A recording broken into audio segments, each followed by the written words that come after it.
ลาสิขอ เบอร์ 3ให้พี่ฟอนหน่อยครับความหักที่มีในใจก็เริ่มสิลายแล้วตอนนี้แต่เธอยังมีท่าทีบ่อยากชัดเจน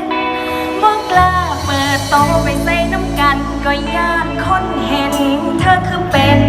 จังสีตัวกันไปมือสันติพอให้เฮาดีใจ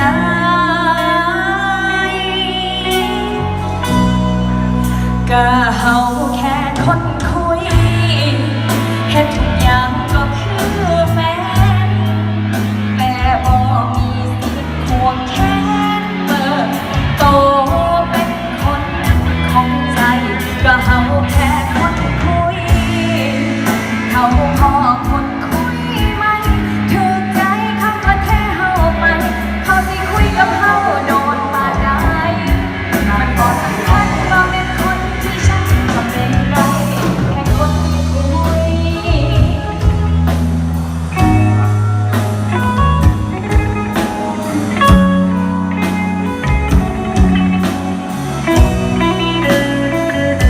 บ่กล้าเปิดโตไปใส่น้ำกันก็ยานคนเห็นเธอคือเป็น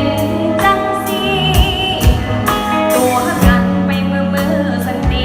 พอให้เฮาดีใจก็เฮาแค่คนคุยให้ทุกอย่างก็คือแฟนแต่บ่มีสิทธิ์ควงแขน ขอเสียงร้องให้น้องฟรีหน่อยครับ ก็เฮาแค่คนคุยเขาพอคนคุยไหมเธอใจเขาก็แค่เฮาไปเขาสิคุยกับเฮาโดนปานใด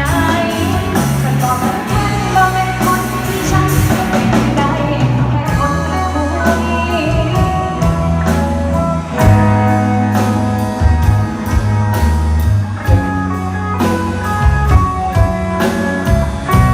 เอากีตาร์1คือที่ออก3หน่อย